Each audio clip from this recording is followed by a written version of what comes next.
Tervetuloa tänne Puurula-keittiöön.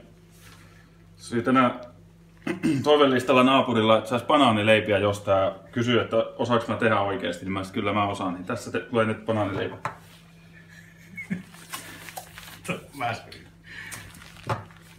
Väsynyt kokki. Tämä on ihan hyvällä virralla ollut tänään. On panoskuleipä. Pohja on valmis.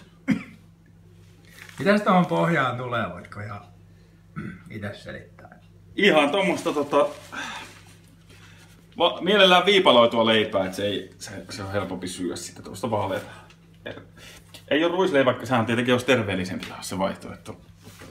Niin voi myös käyttää mutta tummaa leipää. Menee vähän mitä maaleipää. Niin, menee vähän se amerikkalainen systeemi siinä sitten, jos ruvetaan jostain rye breadistä vääntää vähän. Joo.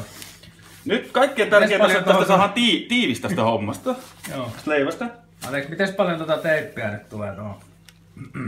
Yhteen leipään menee semmonen, tähän mä sanoisin, 1,5 metriä teippiä. Joo. Tämähän oli sokerista tehty toi teippi, eikö? Tää on ihan erkkaria. Ai, käy myös erkka tähän paneleipään.